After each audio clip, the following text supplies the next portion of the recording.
आज की सबसे बड़ी खबर, देश की सबसे बड़ी अदालत ने नुपुर शर्मा के बयान के लिए फटकार लगाई है। सुप्रीम कोर्ट ने आज नुपुर शर्मा की तरफ से एक याचिका दाखिल की गई थी। कोर्ट ने याचिका की सुनवाई से ही इनकार कर दिया और नुपुर शर्मा के खिलाफ बेहद सख्त रुख अख्तियार किया है। सुप्रीम कोर्ट ने बहुत तल्ख टिप्पणी की है। नुपुर शर्मा की याचिका में मांग की गई थी कि देश भर में जो अलग अलग उनके खिलाफ केस दर्ज किया गया उसे दिल्ली ट्रांसफर कर दिया जाए, यानी क्लब कर दिया जाए। लेकिन सुप्रीम कोर्ट ने इस केस की सुनवाई को लायक के लिए नहीं समझा और क्योंकि टेक्निकल उसमें कुछ उन्होंने गलतियां पकड़ी और कहा कि नुपुर शर्मा ने डिस्टर्ब करने वाला बयान दिया। टिप्पणी थी, ऑब्जर्वेशन था कोर्ट का। माफी मांगने में देरी की और कंडीशनल माफी मांगी, ये भी सुप्रीम कोर्ट की ओर से ऑब्जर्व किया गया और इसी वजह से देश में हालात बिगड़ गए, ये भी सुप्रीम कोर्ट ने ऑब्जर्व किया और साथ ही साथ उन्होंने टिप्पणी की। और साथ ही सुप्रीम कोर्ट ने यह भी कहा कि अगर आपने टीवी पर यह बयान देकर लोगों की जो भावनाएं उसको आहत की है तो आपको टीवी पर ही आकर माफी मांगनी चाहिए थी और नुपुर शर्मा को टीवी पर आकर पूरे देश से इसके लिए माफी मांगनी चाहिए। इस वक्त की बड़ी खबर एक बार फिर आपको बता दें, सुप्रीम कोर्ट ने कहा कि आपने माफी मांगने में पहले तो देरी की और जब माफी मांगी भी तो आपने कंडीशनल माफी मांगी। आपको याद होगा नुपुर शर्मा ने जब अपना बयान जारी किया था और अपना रिटन स्टेटमेंट ट्विटर पर जारी किया था तो उन्होंने कहा था कि अगर मेरी बातों से किसी की भावनाएं आहत हुई हों तो मैं अपने बयान को वापस लेती हूं। ये कंडीशनल माफी कही जाती है, किंतु परंतु के साथ ये माफी कही जाती है। माफी मांगने में ना सिर्फ देरी हुई बल्कि सशर्त माफी नहीं मांगी गई। बिल्कुल, और यही वजह है कि सुप्रीम कोर्ट ने जो तल्ख टिप्पणी करते हुए कहा कि जो देश में माहौल बिगड़ा वो आपकी वजह से बिगड़ा। आपने टीवी डिबेट में एक बयान दिया, उस बयान को देने के बाद उसका असर यह हुआ कि लोगों में गुस्सा हुआ, लोगों की भावनाओं को आहत हुए और लोगों ने उसके बाद जो हिंसा की उसके लिए आप जिम्मेदार हैं। अगर आपने टीवी पर यह टिप्पणी दी तो आपको टीवी पर आकर ही पूरे देश से माफी मांगनी चाहिए। लेकिन आपने जो माफी मांगी थी, कंडीशनल माफी मांगी थी। आपने एक वीडियो जारी किया जिसमें आपने कहा कि अगर किसी को मेरे बयान से आहत हुआ है या भावना आहत हुई तो मैं माफी मांगती हूं। तो इसको लेकर सुप्रीम कोर्ट ने बहुत ही क्लियर मैसेज दिया है और साथ ही साथ सुप्रीम कोर्ट ने यह भी कहा कि जो एफआईआर दर्ज हुए थे, खासतौर पर जैसे दिल्ली पुलिस को उन्होंने फटकार लगाई, बोला कि अगर केस दर्ज हुआ, एफआईआर दर्ज हुआ तो उस पर कार्रवाई क्या हुई है। इसके अलावा देश के अलग अलग राज्यों में जो केसेस दर्ज हुए हैं उस पर कार्रवाई आगे क्या हुई है, कार्रवाई हुई है या नहीं हुई है, इसको लेकर भी सुप्रीम कोर्ट ने अपना ऑब्जर्वेशन दिया है। लेकिन साफ एक बात क्लियर है कि सुप्रीम कोर्ट का कहना है कि जो माहौल खराब हुआ वो एकमात्र एक व्यक्ति की वजह से हुआ, वह नुपुर शर्मा, जिनके बयान के बाद देश में माहौल खराब हुआ, लोगों की भावनाएं खराब हुई। हमारे साथ गोनिका जुड़ी हुई है। गोनिका, कुछ और अगर बातें सामने आई हो जो अब तक हमने दर्शकों को नहीं बताया सुप्रीम कोर्ट की ओर से, वो भी आप बताएं। देखिए, पूरी जानकारी हमने दर्शकों को दी है कि किस तरीके से पूरा सीक्वेंस हुआ। जब कोर्ट में पहले पिटीशन फाइल हुई, नुपुर शर्मा चाह रही थी कि उनके अगेंस्ट जो सारी एफआईआर दर्ज हुई हैं अलग अलग जगह पर, उनको क्लब करके एक जगह किया जाए, दिल्ली में सिर्फ इन्वेस्टिगेशन हो।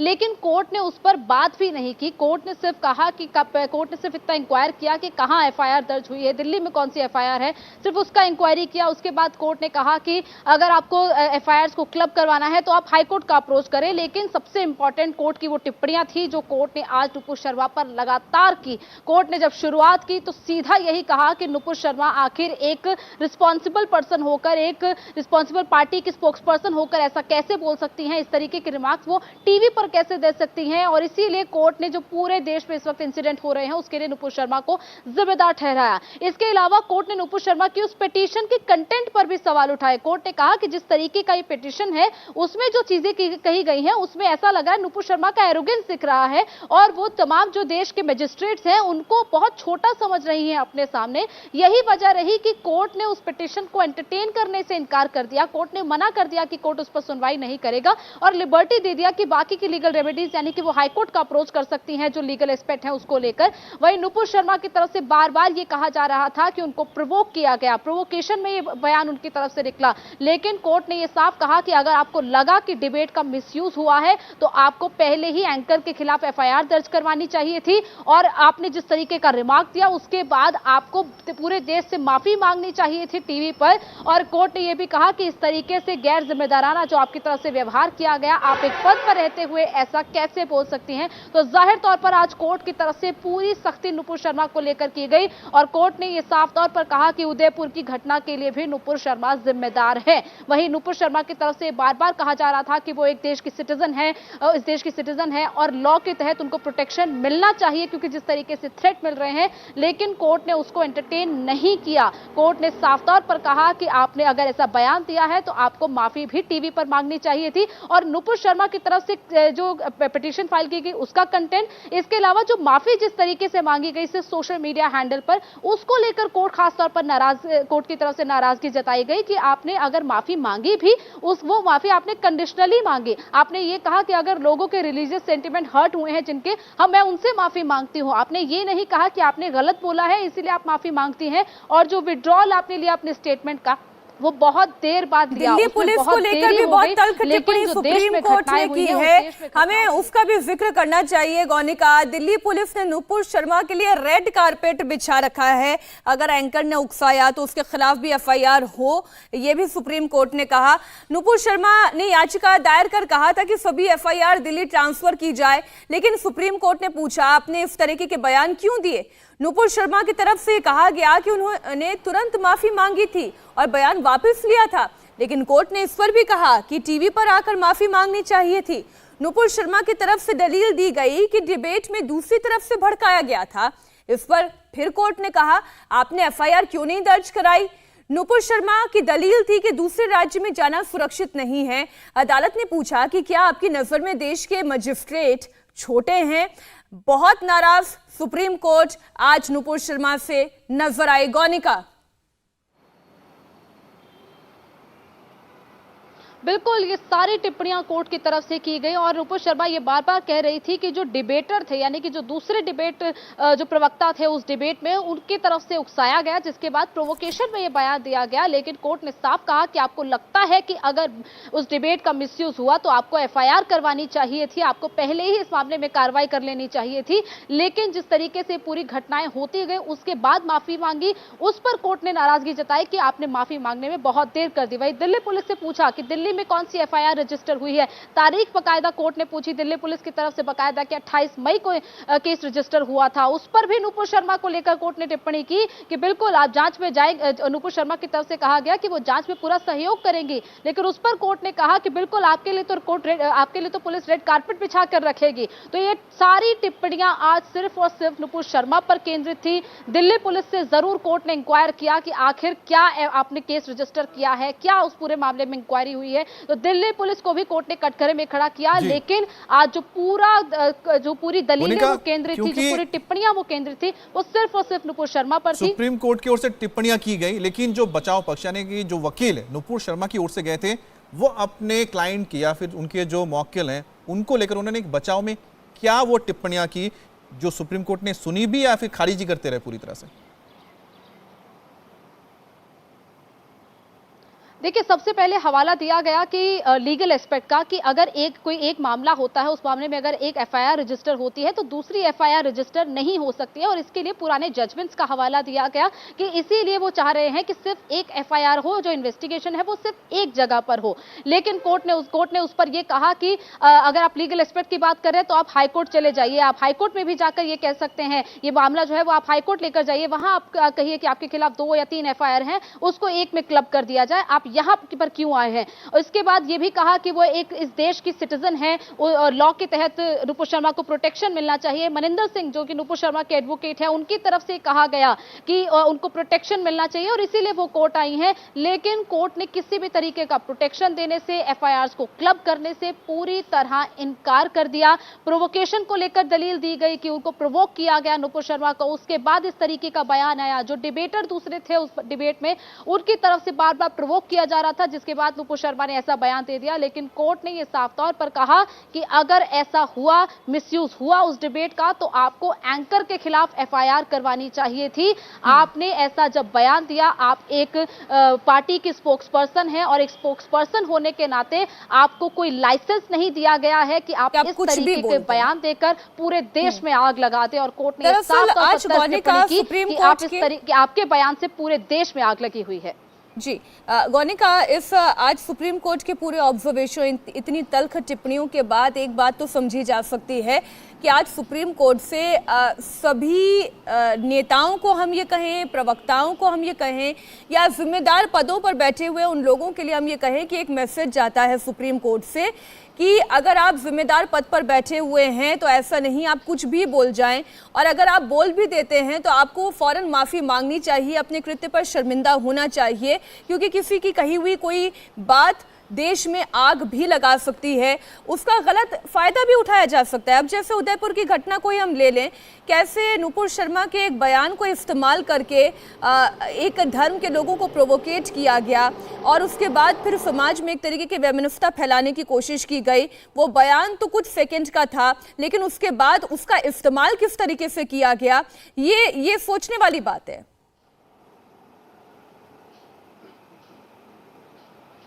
बिल्कुल मीनाक्षी, और जब उदयपुर की घटना हुई तो ये जो दोनों आरोपी हैं, ये पहले से ही इस तरीके की घटनाओं को अंजाम देना चाह रहे थे। हालांकि वो मौका ढूंढ रहे थे। जो एनआईए की सूत्रों से भी जानकारी मिली है कि ये लोग मौका ढूंढ रहे थे कि कब इन्हें मौका मिले कि ये अपने धर्म का हीरो बन पाए, क्योंकि यही इन दोनों की इच्छा थी कि ये अपने धर्म का हीरो बनना चाहते थे और इसीलिए मौका ढूंढ रहे थे। और जब नुपुर शर्मा का बयान आया, उसके बाद जिस तरीके से दूसरे पक्ष की तरफ से जो अलग अलग जगह पर हिंसा हुई, इसके अलावा पत्थरबाजी हुई, जिस तरीके से देश में घटनाएं हो रही थी, तब इन दोनों को लगा कि ये मौका सही है। जो ये पूरा गैंग काम कर रहा था, 1 दर्जन से ज्यादा लोगों का, इनको लगा कि ये मौका सही है और कन्हैया लाल इनको सॉफ्ट टारगेट लगा, क्योंकि ये इन दोनों का कहना था कि कन्हैया लाल की तरफ से जो पोस्ट किया गया, उसके बाद ये सारी चीजें शुरू हुई, जिसके बाद कन्हैया लाल ने इस पूरे मामले में एफआईआर भी दर्ज करवाई और इनको लगा कि कन्हैया लाल सॉफ्ट टारगेट है, इसीलिए कन्हैया लाल को निशाना बनाया गया, क्योंकि ये दोनों चाह रहे थे कि ये किसी और जो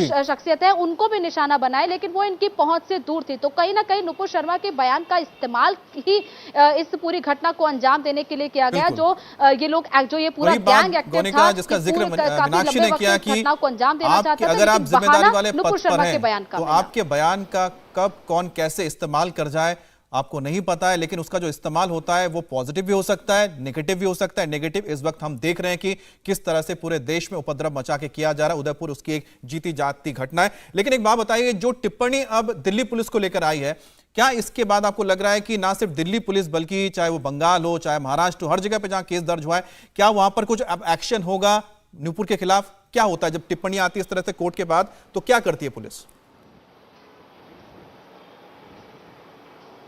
देखिए, बिल्कुल पुलिस को भी जवाब देना होता है कि अगर एफआईआर आपने रजिस्टर की है, और एफआईआर रजिस्टर किए हुए लगभग 1 महीने से ज्यादा का वक्त हो चुका है। जो दिल्ली में एफआईआर रजिस्टर हुई है 28 मई को हुई थी और आज 1 महीने से ज्यादा का वक्त बीत चुका है, लेकिन अभी तक लोगों की यही मांग है कि नुपुर शर्मा पर कोई एक्शन क्यों नहीं लिया गया। और इसी को लेकर दिल्ली पुलिस से भी पुलिस ने पूछा कि आखिर आपने अभी इस मामले पर क्या किया है, और हो सकता है कि दिल्ली पुलिस पर इसके बाद कुछ दबाव हो कि इस पूरे मामले पर कोई एक्शन हो, और इसीलिए नुपुर शर्मा जो है वो हाईकोर्ट का अप्रोच जल्द से जल्द करेंगे, ताकि अगर बाकी जगह की पुलिस भी उन्हें समन देने के लिए आती है या उनको गिरफ्तार करने के लिए आती है, तो कम से कम वो एक लीगल रेमेडी कोर्ट में ले चुकी हो कि सारी जो एफआईआर है वो एक जगह क्लब हो चुकी हो। इसीलिए ये पूरी कोशिश की जा रही है, क्योंकि मुंबई पुलिस ने एफआईआर जो रजिस्टर की थी, मुंबई पुलिस ने उस पर कार्रवाई शुरू भी कर दी है। मुंबई पुलिस कुछ दिन पहले दिल्ली पहुंची थी। हम लौटेंगे आपके पास गौनिका। इसी बीच पॉलिटिकल रिएक्शंस भी आने शुरू हो गए। गौनिका, एक बार वो दर्शकों को बता दें,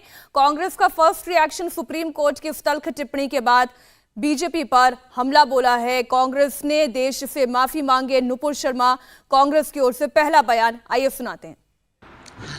तो ठीक है, नुपुर शर्मा कान पकड़ के माफी मांग लेगी, तो क्या भाजपा माफी नहीं मांगेगी? ये तो भाजपा की बुनियाद है ना, इस देश भर में आग फैला के, नफरतों को ये करके, खून के रफ्तार बहा के ये सब जो करे हैं, ये तो बीजेपी की काम है ना। तो बीजेपी भी देश से माफ़ी मांगे। माइनॉरिटीज से माफ़ी मांगे, दलितों पे जहाँ हमला हुआ माफ़ी मांगे, कान पकड़िए और माफ़ी मांगे, नहीं तो आपका भी एक हालात ऐसा होगा। और घूम पलट के एक महिला को बलि का बकरा बना दिए। तो बीजेपी में क्या कोई मर्द नहीं है जो सामने आके कह सकता है कि हाँ हम गुनाहगार हैं? है गुनहगार भाजपा। ले जाइए इनको, सबको ले जाके वहाँ डुबा दीजिए कहीं चुल्लू भर पानी में, तो बस नहीं होता इन लोगों के लिए। तरह से मना कर दिया है, जो सारे केसेज FIR दर्ज थी उनकी मांग थी कि एक ही साथ दिल्ली में लाया जाए। पुरुषों का सारा बल एक महिला पे ही लागू करेंगे ना, ये तो आदत से मजबूर है हमारी देश और समाज। तो गोनिका हमारे साथ बनी हुई है। गोनिका, आप जिक्र कर रही थी कि क्या महाराष्ट्र पुलिस भी दिल्ली आने वाली थी, आई थी, जिसका आप पूरा कर लीजिए वो बात। देखिए, बिल्कुल महाराष्ट्र पुलिस ने पहले ईमेल के जरिए सम्मन भेजा था, उसका जवाब नुपुर शर्मा की तरफ से नहीं दिया गया। उसके बाद महाराष्ट्र पुलिस बाकायदा दिल्ली पहुंची थी फिजिकल सम्मन देने के लिए, लेकिन उस दौरान महाराष्ट्र पुलिस लगभग 5 दिन दिल्ली में रही, लेकिन नुपुर शर्मा को वो ट्रेस नहीं कर पाए। उसके बाद जब सम्मन दिया गया तो 25 तारीख को नुपुर शर्मा को पेश होना था, लेकिन 25 तारीख को नुपुर शर्मा मुंबई नहीं गई, वहां पर पेश नहीं हुई, जिसके बाद अभी तक नुपुर शर्मा पर मुंबई पुलिस जो है वो कार्रवाई नहीं कर पाई है। और अब ऐसा लग रहा है कि महाराष्ट्र पुलिस की तरफ से भी एक्शन कहीं ना कहीं अब दोबारा तेज होगा कि नुपुर शर्मा पर जो कार्रवाई अभी तक पेंडिंग थी, जो समन दिया गया था, एक और नया समन इशू किया जा सकता है जिसमें कि नुपुर शर्मा को अपीयर होना होगा। और इसीलिए ये कोशिश की जा रही है नुपुर शर्मा की तरफ से कि वो उससे पहले ही हाईकोर्ट का अप्रोच कर ले, हाईकोर्ट में जाकर वो सारी अगर आपके पास थोड़ी जानकारी हो, प्रेयर करे ताकि उस पर सुनवाई हो पाए। किस तरह की धाराएं लगाई गई है नुपुर के खिलाफ और किस तरह की अगर गिरफ्तारी होते तो किस तरह की सजा मिल सकती है? देखिए, हालांकि समन की कॉपी इस वक्त मेरे पास नहीं है, लेकिन जाहिर तौर पर धार्मिक भावनाओं को आहत करने की ये जो धारा जरूर लगाई गई है, क्योंकि जिस तरीके से ये जो FIR रजिस्टर हुई है, ये सारी FIR में खास तौर पर इसी चीज का जिक्र है कि किस तरीके से नुपुर के बयान ने धार्मिक भावनाओं को आहत किया है, और इसीलिए नुपुर के खिलाफ जो है वो लोग चाह रहे हैं कि कार्रवाई हो। कई ऑर्गेनाइजेशन की तरफ से कई लोगों ने इंडिविजुअली नुपुर शर्मा पर FIR रजिस्टर की है। वहीं जहां पर दिल्ली पुलिस की बात है तो दिल्ली पुलिस ने नुपुर शर्मा पर स्वतः संज्ञान लेते हुए FIR रजिस्टर की है। इसके अलावा नुपुर शर्मा ही नहीं बल्कि बाकी के और लोग, जिसमें अज़ुद्दीन ओवैसी का नाम शामिल है, नवीन जिंदल का नाम शामिल है, इन सबके नाम भी उस FIR में रजिस्टर है। हालांकि अभी तक दिल्ली पुलिस की तरफ से कोई एक्शन नहीं हुआ है। दिल्ली पुलिस ने ना तो अभी अज़ुद्दीन ओवैसी को अभी समन भेजा है, ना ही नुपुर शर्मा को। अभी दिल्ली पुलिस की तरफ से कोई एक्शन नहीं हुआ है, कोई समन नहीं भेजा गया, ना ही गिरफ्तार करने के लिए अभी दिल्ली पुलिस ने कोई पहल की है। तो अभी सिर्फ और सिर्फ कहें तो FIR अलग अलग जगह पर रजिस्टर जरूर हुई है, लेकिन उन पर कार्रवाई अभी सिर्फ मुंबई पुलिस की तरफ से इनिशिएट हुई थी। मुंबई पुलिस ने जरूर समन भेजा, लेकिन वो समन 25 तारीख का था जब नुपुर शर्मा वहां नहीं गई। उसके बाद अब लग रहा है कि अलग अलग जगह पर जो FIR रजिस्टर हुई है उस पर कार्रवाई कहीं ना कहीं पुलिस अब तेज कर सकती है, क्योंकि सुप्रीम कोर्ट की तरफ से भी तल्ख टिप्पणी आ गई है। और अब नुपुर शर्मा भी कोशिश करेंगी कि हाईकोर्ट जल्द से जल्द जाए, ताकि जो सारी FIR रजिस्टर हैं उनको एक जगह पर दिल्ली में खासतौर पर नुपुर शर्मा ने ट्रांसफर किए जाने की मांग की है कि कहीं और ट्रैवल ना करना पड़े। वो दिल्ली पे रहती है, इसीलिए वो चाह रही है इस बात से तो कतई इनकार गोनिका नहीं किया जा सकता कि और वहीं पर जी इस बात से तो कतई इनकार नहीं किया जा सकता कि नुपुर शर्मा की जान को तो बहुत बड़ा खतरा है। और खास तौर पर उदयपुर में जिस तरीके की घटना हुई, जिस तरीके के डेथ थ्रेट्स नुपुर शर्मा को मिल रही है, उनकी जान पर तो बहुत बड़ा खतरा है, इससे तो कतई इनकार नहीं किया जा सकता। और एक बहुत बड़ा मैसेज भी आज सुप्रीम कोर्ट की ओर से पूरे देश में गया कि जिम्मेदार पदों पर बैठे हुए व्यक्ति थोड़ा सा अपनी जुबान संभाल कर बोलें, हल्के बयान ना दें तो बेहतर होगा। इंडिया टीवी हर वक्त हर जगह डाउनलोड करने के लिए सर्च करें इंडिया टीवी न्यूज़।